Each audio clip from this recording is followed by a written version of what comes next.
are the sons and daughters of the soul. We are resilient and forever forward-thinking.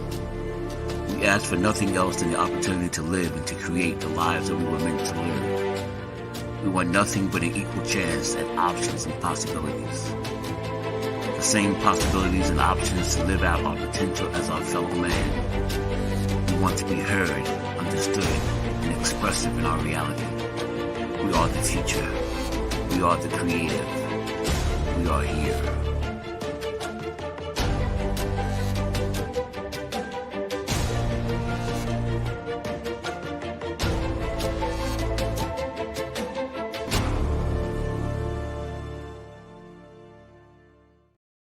World Financial Group offers entrepreneurs from all backgrounds the opportunity to start their own business on a level playing field.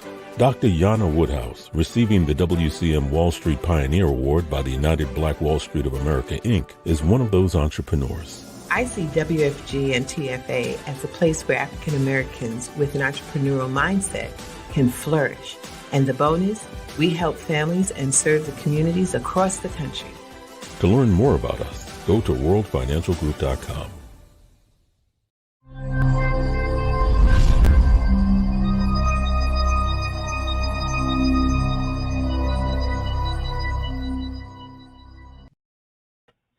Hello, and welcome once again to another Tuesday where your guy, your dressed down CEO, gets to do what I love to do, which is express to you how much you should be doing towards making sure that your credit is A-OK.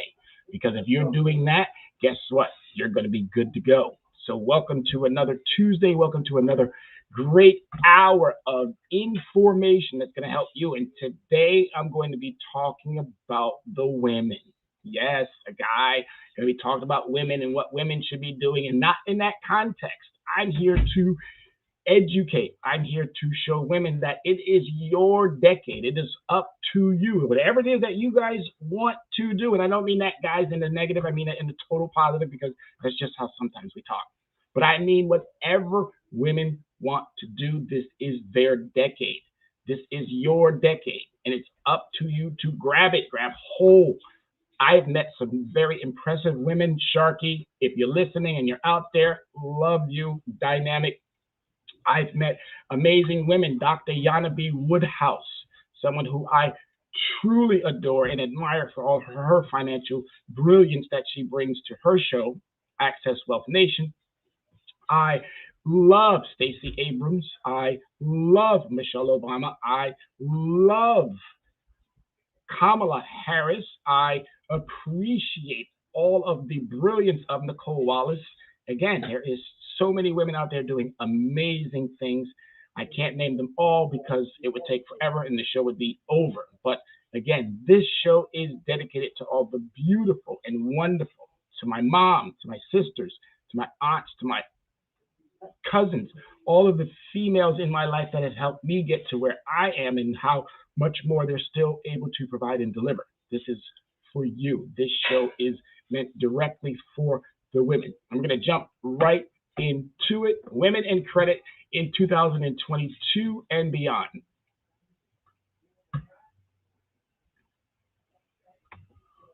There's been a lot of interesting things about women when it comes to credit. And I'm going to give you a brief history here on credit cards. And it's really cool to do what I do. I mean, it's really, really extremely cool to do what I do because I get to dive deeper into subject matter than most of us would probably ever do.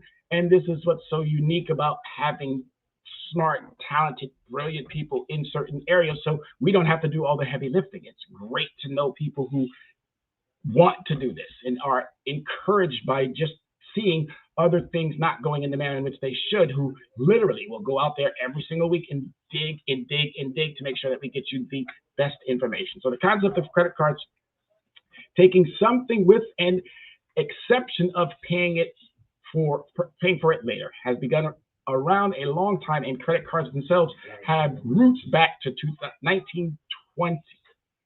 These earlier cards, however, were linked to individual businesses like hotels and restaurants and couldn't be used universally. The 1950s brought about credit cards as we know them today. single tool that allows for purchasing for any number of companies. Bank of America launched in 1958 a universal payment card. It was only used statewide in California until 1966, when other states began to license its use as well. So you can see how we progressed with credit cards. We slowly put it to use, and then after we put it to use, it blew up because they saw the benefits of. But again, this wasn't a convenience available to all people. Women in credit cards still weren't a match made in heaven without a husband to co-sign. So therein lies the problem. Without a husband, someone of a male status to co-sign. And in the rare cases that a landlord did approve a woman for a credit card, they would routinely reduce her wage by up to 50%. Again, women have had a challenging time in this society of broken promises. And I'm going to call it what it is. Promises made, promises not really ever truly kept. All right, so as you can see, 50%, and they had their salaries reduced. All right, disregarding her actual financial reach. All right, so this is not from me. I didn't pull this out. This is from the Smithsonian Magazine report. So not until 16 years after the first mainstream credit card launched, a broad conversation about equality gained momentum alongside the civil rights movement. So you can see how these things slowly were all part of the same understanding. And that wave about feminism. So this is a great piece of information. And after the Equal Credit Opportunities Act was passed, a whole new world of financial wellness opened its arm to women. So women, we know that you are the more caring. We know that you are the more giving and the most generous of, because you brought all of us men into the world.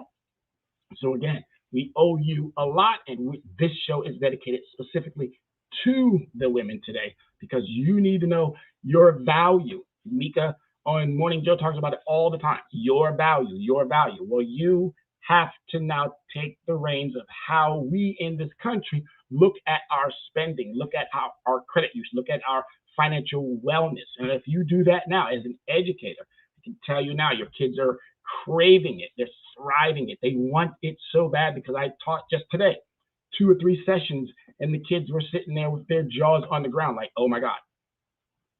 So it's just something to consider. All right, so based on a survey, 41% of younger women say their credit scores hurt more than they help. And that's, again, alarming, because there are some ties into this credit situation that you're not aware of. And you're going to need people like myself to help you navigate through some of these particulars. It's not that challenging. You just have to know where to start. Once you have a starting point, then you have to know what to do. Once you're at that doing point, then you have to know what to challenge. Then once you're at that challenging point, then you're going to get back results. Then you have to know how to properly respond. It's all not that challenging, but you have to start somewhere. So 41% of younger women say that their credit scores hurt more than they help. That's alarming, and everyone should be alarmed by that. All right, so here's the Equal Credit Opportunities Act. Effectively leveled the playing field for women to access credit. It made discrimination on the basis of gender, race, age, marital status, and religion illegal for creditors to under its true, women no longer needed male co-signers to get themselves personal credit. So this was an act that moved the conversation, but not necessarily moved the mindset. All right, because till today, what we're seeing is still prevalent, even with an act like this in play. So it's a great act. More of them are out there, not just for women, but they're also out there for our financial understanding and knowledge. And that's why, again, you have individuals like myself who don't mind diving deep into those acts to make sure that we're offering the most and the up-to-date information about your credit understanding. The more you know, the more you grow. It's just that simple. All right, so I'm not going to read all of this. I'm going to give you the opportunity, because even in class, when I'm reading something, I find the students I'm not going to do that to you, I promise. All right, but it's really important you read along while I read bits and pieces of it. I'll break it down to you so you have a clear understanding. And if there's anyone who has questions, comments, do not hesitate. Drop some comments into the comment section and let us bring the conversation even further because we want your input. And if you are unable to at this particular time, definitely get back to us and drop those comments in, whether you drop them in at Leverage Credit Recovery, or if you drop them here in at Soul City Network. They will make sure that those questions get to myself. All right, so women have come a long way in the past century in terms of legal rights, although reality has often fallen short of legal promises. Again, I don't make this promises made, promises not kept up. It's all right here with their own verbiage.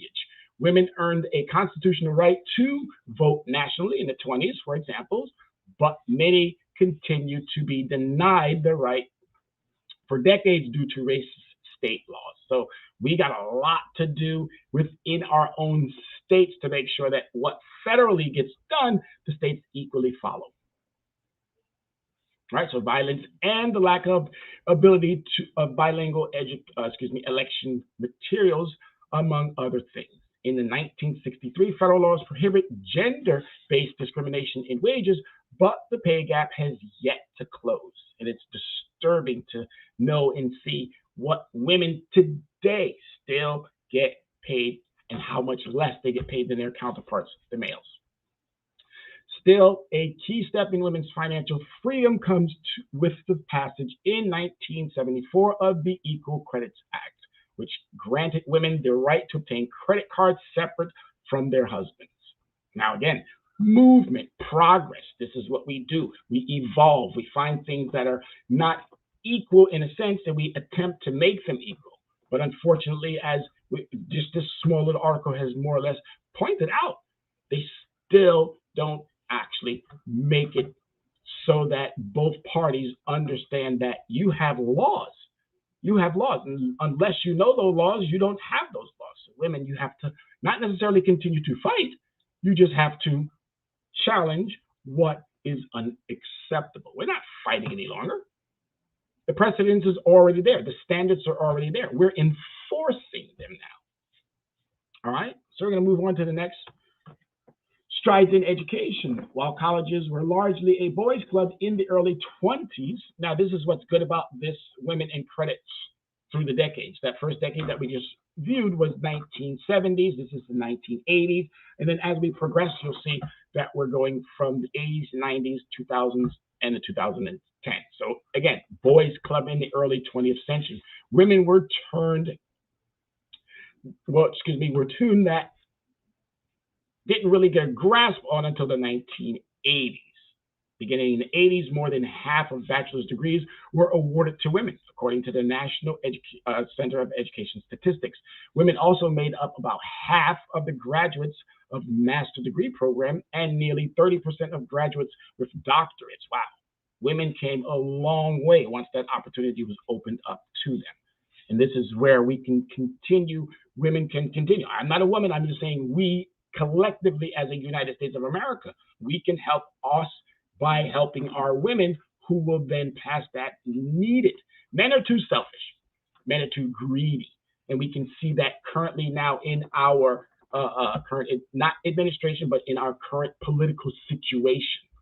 Men don't believe that it's possible to share amongst those who don't look like them.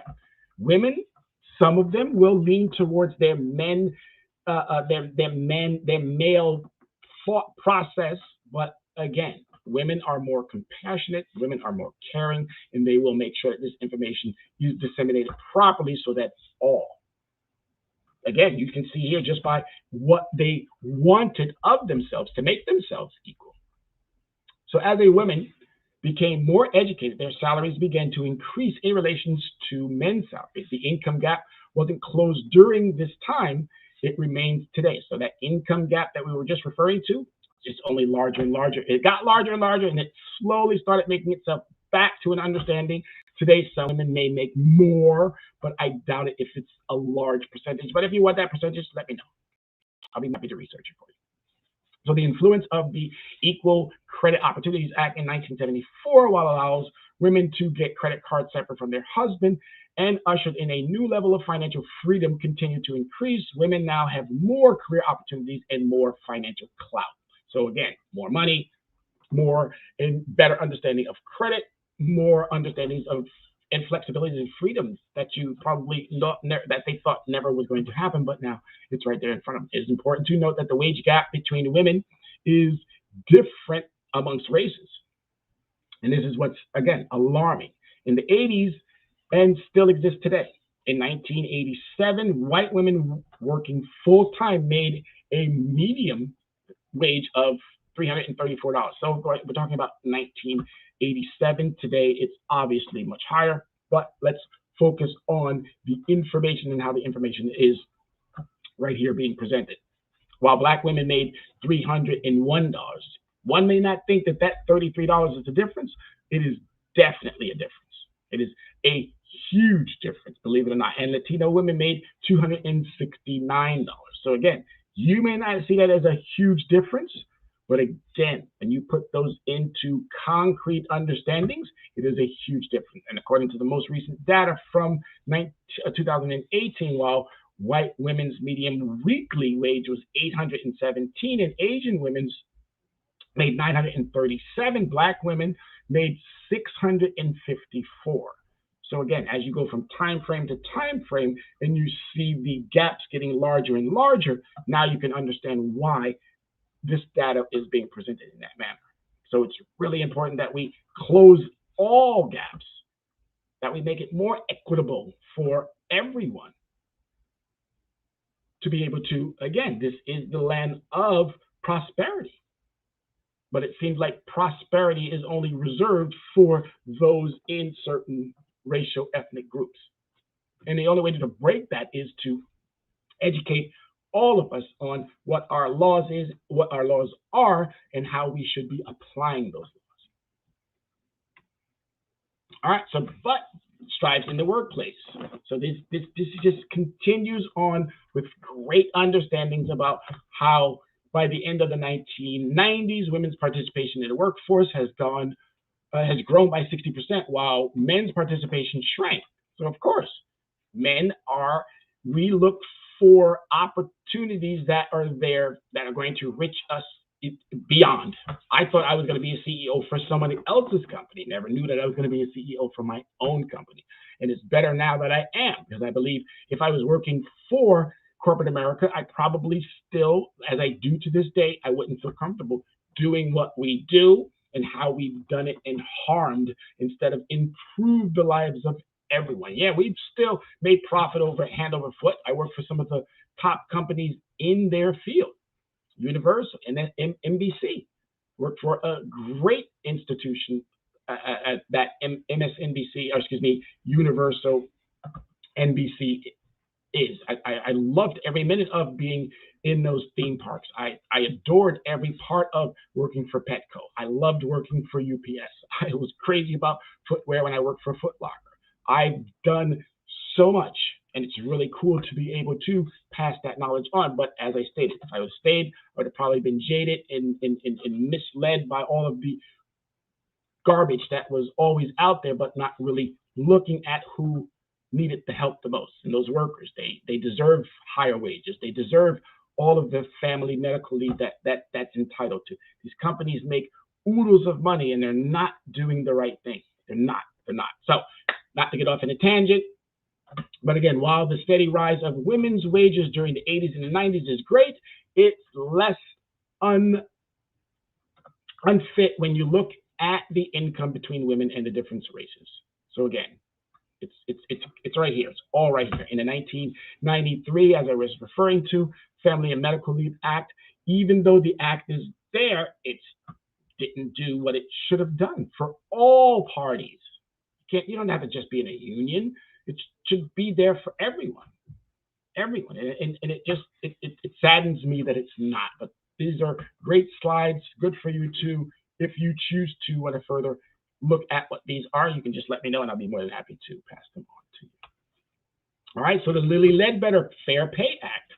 Again, you learn a lot of great things when you dive a little bit further into history so that we don't keep repeating some of these horrible things. The first bill that President Obama signed into law was the Lilly Ledbetter Fair Pay Act in 2009.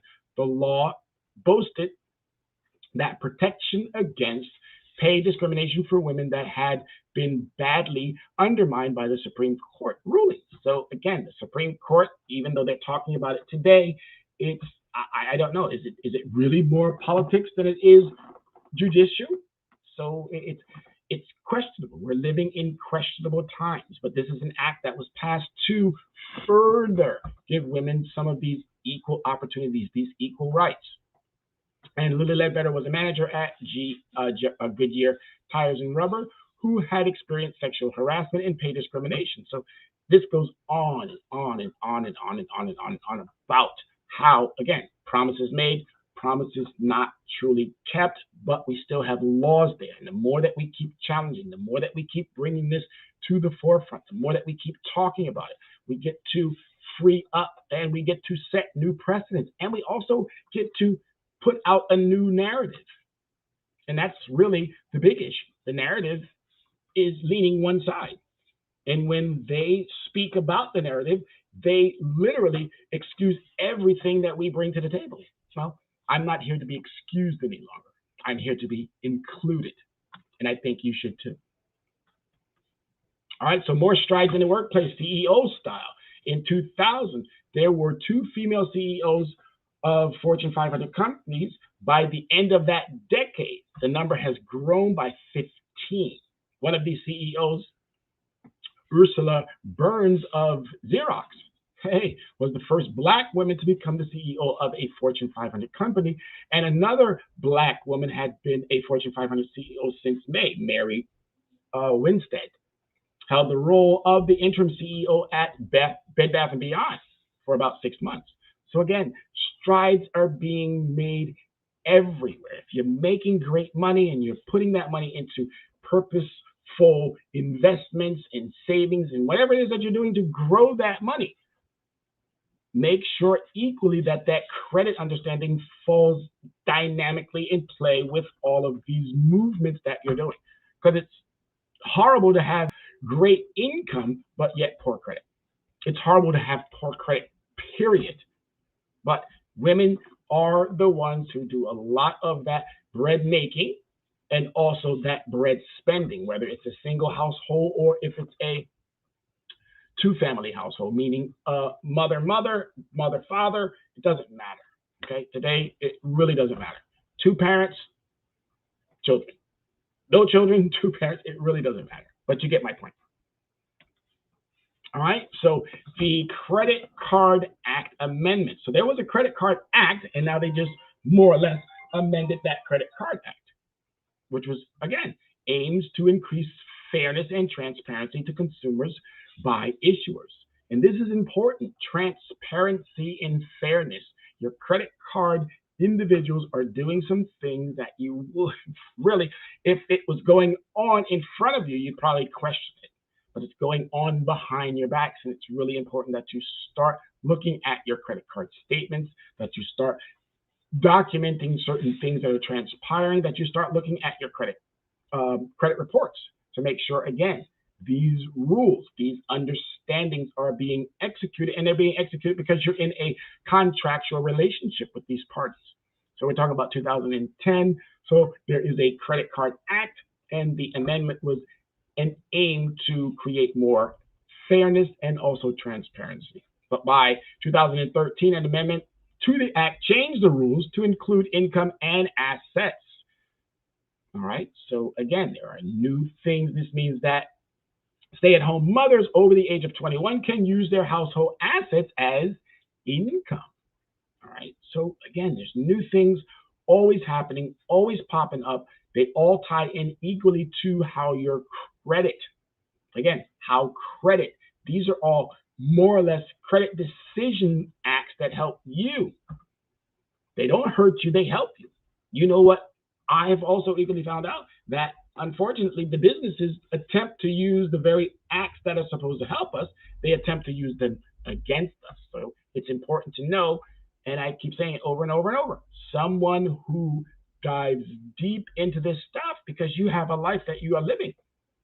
Someone who dives deep enough to give you the understanding that you yourself can go, hey, you know what? I can make 30 minutes, an hour to sit down and listen to what someone has to say. I can ask and send out for more information that's going to help me. There are a number of groups out there. There are nonprofit organizations. There are for-profit organizations. This here is a learning show. We are here to teach you first and foremost. If I can help you become more business-minded in your personal life, oh, then I'm doing everything that I need to do. I'm doing everything that was required of me when I decided to make this a Tuesday event. So it's really important that everyone, anyone and everyone that is listening, you've got to think of yourself as the CEO of your household and who's going to make that profit, who's going to bring in that understanding. Got to get a return on your investment. And this is what this is all about, creating that return on your investment. Women in finance. All right, so female breadwinners. We're still in the 2010s. Let's jump to the women who work outside the home. Women are earning more degrees than men and closing the breadwinner gap. So again, we've seen some improvements and movements in that area in 2016, 2017 school year. Women were awarded more than half of the degrees at post-secondary education levels. 60.8% of associate degrees, 57.3% of bachelor's, 59.4% of master's, and 53.3% of doctorates. More than 2 in 5 mothers, 41%, are the sole or primary breadwinners of their families. Again, beautiful to see and hear that we have closed it, but it's still not close enough. We still got more work to do to make sure that women are there exactly where they should be, because they're not only doing way more, as I stated, they are more compassionate, they are more caring, they are more loving, they are more understanding than men. And it's creating this even greater divide. And we got to cease, we got to stop it. It's not necessary. And more than 2/3 of Black women, 68.3%, are the breadwinners of their families as of 2017. So that number is alarming, but it's alarming for good, and it's also alarming for bad, because what happens if there's no one there in that household to protect and watch those children, those younger ones, those going to schools? We have to make sure that there are also after-school understandings, that there are also community centers that will allow for, as moms and single-family females continue to strive for this excellence, that everyone, again, this is the land of prosperity. All right, you and your spouse don't share a credit score, and this amendment doesn't change that. You still need to have your own sufficient credit to get approved for a credit card. If you do not have a credit score yet, or your credit score is poor, you can ask your spouse and to add you to their credit card as an authorized user. All right, so it's, again, still some help. If you didn't know, now you know. All right, authorized users is a great way of adding and helping you improve your credit. Remember, do what we have to do. Pay that bill on time, bring down that utilization. Do not inquire. Make sure your credit history is stellar. And if your credit history is good, just make sure you have a good balance, a good credit mix. All right, credit cards provide a runway to take risk and more freedom to make bold decisions in your lives. So it's really important to understand. Building credit along the way gives us a financial footprint. So this is from Claire Wasserman, Ladies Get Paid founder. So I thought the quote was just impressive, and I needed to add it because this is from somebody, again, Ladies Get Paid founder. So she's making sure that y'all get paid. So do what she's asking.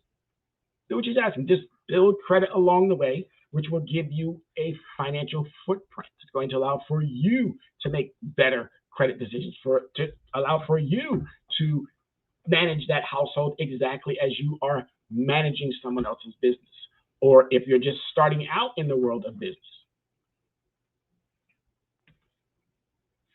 All right, so how women's credit and finances compare to men. Now, this is also, again, something that was alarming again. I was thrown back that knowing some of these statistics, but again, it's only helpful when you know these statistics. Women and men average, this is from FICO, scores are nearly identical, 700 for men and 704 for women, according to Experian data from the second quarter of 2019. Both group scores has increased by 10 points since 2015. So that's a good thing. 728 puts you in that exceptional, or not exceptional, but it's excellence category, and that's actually pretty good. So most of us are in that good, and depending on what the ratings are. So it would be best to go back and look at those ratings on whichever site that you choose to go on, whether you go to FICO, whether you go to Experian, whether you go to TransUnion or Equifax. But a 705, 704, that's going to put you in a very good range for almost anything, but still need to keep working. If you're at 705, why can't you be at 805? If you're at 704, why can't you be at 804? All right. So men carry more debt than women across nearly all categories, but the difference aren't always significant. For instance, men have just 125 more in credit card debt than women on average as of quarter 2019. But women have more open credit card accounts than men do, 4.5 compared to 3.6. And that's where I said about the compassion part, the need to be the provider. Men won't shop as much as women when it comes to those needs of the family. So give that credit card to the wife, and the wife will go out and use her resources along with using his resources. So, but the women would traditionally have a few more credit cards than the man, because as I stated, they're going to make sure that those needs of the family are met first and foremost prior to going to the hubby and saying, hey, we need to get this, and that. So personal loan reflects the largest statistical spread between debt balance by gender. Men have 20% more personal loan debt than women, 17,716 compared to 14,780. So men do go out and get these large amounts. Why? Because maybe it might be just the thrill of having the roll in the pocket or whatever it is that fascinates men about debt. They also have 16.3% more auto debt and 19.7% more mortgage debt. Again, men like to show off. We're more about the frills and the thrills, even though we don't say we need to have a big house, we need to have a big car. Remember those whole spinner things that drove people crazy, or these big, huge, massive wheels that were always on these trucks and things of that nature? Okay, here's where you can see where all of that comes from. So when adding all types of debt, we analyze credit cards, student loans, auto debt, personal loans, home equity lines of credit, and mortgages. Men carried somewhere around 18,533, or 21.7% more debt than women. Debt is debt. Debt is not necessarily a bad thing, and it could also be a good thing, depending on how you manage it, how you take care of that debt, how you are managing your credit effectively. And if you're managing it effectively, trust me, you're going to be perfectly fine, regardless of whether you have a massive salary or if you have a salary that's just making it for you to get by. But as long as there's some growth, and that you can grow, not necessarily if your employer is not going to pay you, but you can grow when it comes to your credit. And it's all up to what you do. I can't dictate the wages.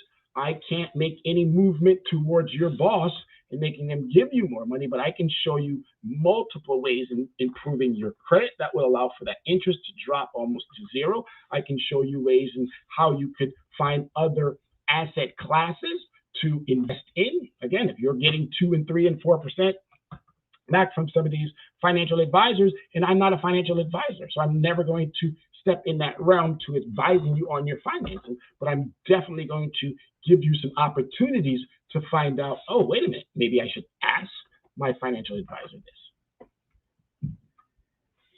I do it for many of people. I do it for many of friends and family. And now all I'm doing now is sharing this with those of you who could benefit from. The numbers speak for themselves. And I challenge anyone who wants to go back out and, again, look up these numbers, bring them back, bring new information to me. And I'm more than happy to get new information from those who I'm providing information to. But I'm pretty clear and solid on the information that I'm providing. All right, so women carry less debt, again, than men in nearly all credit categories. And women's financial subservices to men, or subservience, to men was the norm for centuries. Married women in the early U.S. were not considered legal entities independent of their husbands, thanks to the principles known as this coverture and held over from British laws. So, my apologies. That meant husbands could take control of real estate, wives bought into the marriage, that's kind of sad, and they took full ownership of all other types of property she held. Single women had the same legal rights to property as men, but the number of unmarried women in the 18th and the 19th centuries were very low compared with today. Married women could not manage their own income, make contracts, or create wills. So a lot of things have changed, but some of these things have still remained the same. Starting in the mid-18th, states began enacting laws clipping away at these restrictions of married women. In 1848, New York became the first to pass an extensive law allowing married women to own property, but it took decades for all American women to gain full legal control of their property. So decades. And you can still see today that some of these things still happen when you're going to rent, when you're going to buy, if you're a woman. Now, there are other things that help women. There are a lot of grants out there today that would help single and unmarried or women with children to occupy and actually get homes. There's a lot of situations out there that I didn't even know of. I didn't know you can get a home loan from the Department of Agriculture. You can. So it's good to understand these laws were put there purposely to help, but if you don't know them, you don't have them. And these are, again, just some interesting facts about where women have come, how far they have come, but yet there's still some blockades that are still preventing them from all of these benefits. And credit is definitely one. If applied properly, the benefits that are there are astronomical. And just having someone in your corner, someone who can coach you, someone who can navigate you down those particular uncomfortable roads of talking about your finances, finding real solutions and applying those. Again, that's the only issue that I see that's preventing more and more of us from, meaning when I say us, I mean us in a whole, but I know this show is specifically directed towards women, but allowing women the opportunity to, again, financial freedom, financial success. That's what you really want. That's what you really need. And I'm telling you, it's not only there, it's achievable. All right, plan financially today to reap the benefits later. That's the overall understanding. Plan financially today to reap the benefits later. Because if you do, if you're putting money away, if you're saving it, make sure that you're getting a good bang for your buck. If you're not, it's time to rethink. What are my money managers doing with my money? 401ks, Roth IRAs, whatever is out there that you are putting your money into, make sure that you are getting a good return on that investment. Banking services. Again, we go to the ATM so frequently, we think that's our friend or it's part of the family. Do you know what you pay at those ATMs sometimes if it's not linked to your bank? When you're ordering online with these Uber Eats and Lyfts, I'm not bashing them. I'm not saying that they're bad. When they first came out, oh my God, I couldn't stop using it because it was a convenience. But that convenience got really costly. And it got so costly that I started looking at, oh my goodness, how much am I giving to these services for what? Just to get my food? Just to get my delivery? It made perfect sense to bring that money back and then diversify what the difference was. I'm still going to use them in some aspect, but the amount that I can now save and put that into, again, something that's growing my money. And then also, again, finding asset classes. Put those money to work. Put that money, find you someone like a Dr. Yana B. Like Dr. Yana B. Woodhouse, who, again, is someone that I look at in all financial matters. She's doing taxes right now. If you have a tax issue or a tax question, please access Wealth Nation, Soul City Network, same time slot, but on Thursdays. All right, definitely plan financially today to reap the benefits later. There are going to be some challenging times coming up in these next 3 years. I'm telling you right now because I see it. I see it. If you don't see it, you're not looking in the directions in the manner in which I'm looking, and that's perfectly fine. But I'm telling you, if you start planning today, you're going to reap the benefits later. All right, here's a wonderful quote that I found from Benjamin Franklin. An investment in knowledge pays the best interest. So I encourage you all. We are all very brilliant and bright and smart in our own ways. We were all given a talent. We were all given a skill, something that we do better than someone else. And that's great because that's what we're going to need in these next couple of upcoming years. We're going to need experts in their own right to step forward to take on some of these challenges. And the more that I can give you as someone who might not know a lot about credit or someone who knows enough about credit but still finds themselves in some credit situations that are, again, not where you want to be. A 500 score is not where you want to be. A 600 score is not where you want to be. A 700 score is where you would like to be, but it's not the ideal place to be. A 750, 780 are nice scores, and they will offer you opportunities, but there's still some hindrance or blockages that are keeping you from a 2 and 3%, because a 780 or a 790, that's still going to get you a 5, a 4%, because you got to remember, they're averaging numbers that you yourself don't necessarily, or that you yourself aren't really representing. So it's really important to know, is my credit score even correct? And if you can't read those trade lines, if you're not looking at, are they doing the math properly, then you're going to find yourself with a score that doesn't necessarily match your financial behavior. So it's really important to look at these, have them broken down by someone like myself, someone who knows and is willing to tell you the truth and what you should do to increase. Because if you can't go to your credit card company and tell them, hey, I think you're off on my numbers, and they're going to give you a bunch of blah, blah, blah, that's a relationship that you might be questioning. It's a relationship that you might look at and go, hey, wait a minute. You can't even give me the basics of information about how you're protecting me? Then you should have a problem with that. You should never think that if someone tells you, oh, we'll give you 2%. I love Kevin Hart's commercial. I think it's fabulous. Now they've broken it down. You get 2% on groceries. You get 5% on walk into the store. You get 10% on nothing. I mean, it's a joke. It's laughable. Maybe that's why they have a comedian doing it, because they're literally, the irony in the joke is that they're offering these garbage low prices. Or excuse me, not prices, but they're offering these garbage low rewards. So please don't get bought into that nonsense. But the only way to know that is to get knowledge. That's going to pay off in the long run. Samuel L. Jackson's commercial, what's in your wallet?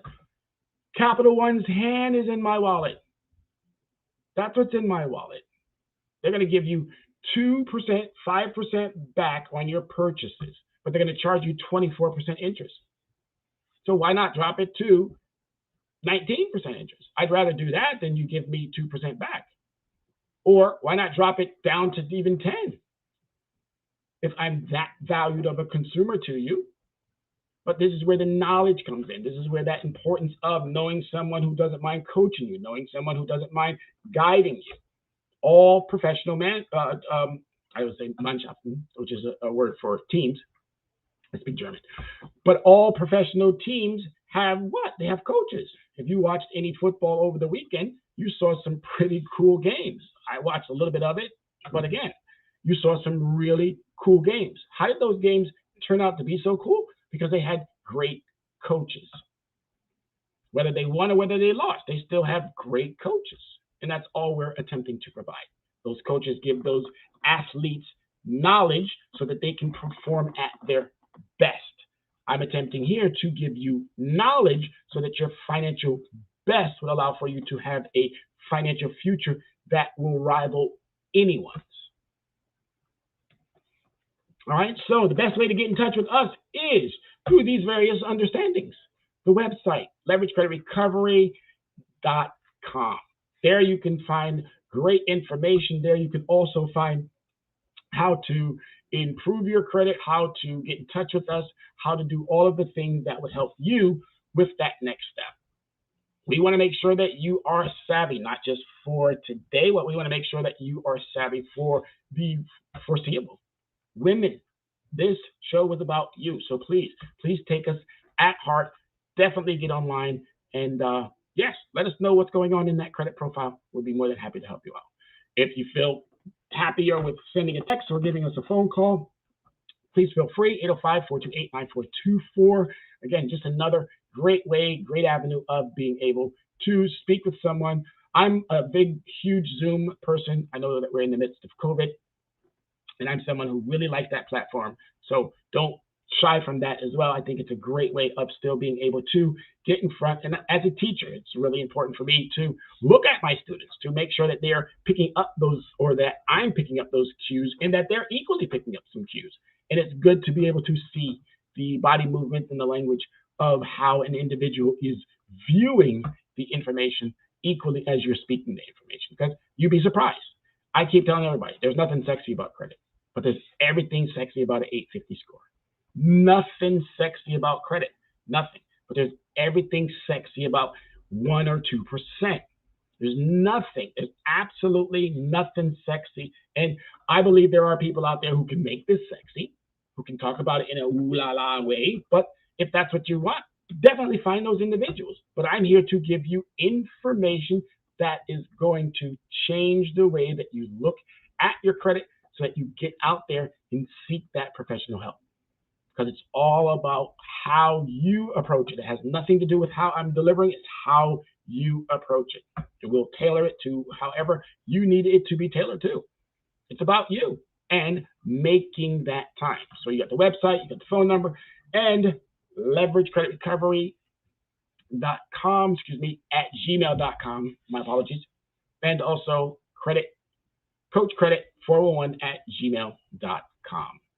All right, so those are excellent opportunities that would allow for you to get in contact with us to help you. Social media, I love it. I think it's a great way of communicating, even though it has its negatives, as we all know. But again, it's here for the benefits of, we got Meta, which is Facebook, we got Twitter, Instagram, and now newly to TikTok. So be on the lookout for those to be coming down the pipeline. I really enjoy doing the TikToks. And it's also funny, I have my niece who is brilliant with editing, so I can't wait to reach out to Story to make sure that she can help Uncle Tyrone with doing those things. And that's going to conclude. It's going to wrap up the show. I hope our women were able to take a lot from this presentation. If you are in need of that PowerPoint and you want to follow up on some of those acts that are in there, or just want to again reach out to us, that's what we're here to do. We're here to make sure that our women, our youth, our men have the financial understanding that they are going to need for 2022 and beyond. We got some political situations coming up that I'm telling you, they're scary. They're really scary, and I'm not terrified. I'm more cautious of what's to come, and I don't want to see. I don't want to hear, more and more tragedies happening due to financial concerns or due to mental concerns because of financial concerns or due to police officers getting shot and youth getting shot over what? A lot of these problems are compound problems. And if we can just focus on addressing those things that we, the professionals, can address and collaborate on how we can meet these challenges of today. So I'm going to do my part, and I'm going to continue to do my part as long as I have willing participants. And I know there are more than enough willing participants out there. I know there are more than enough people who feel identically as I do.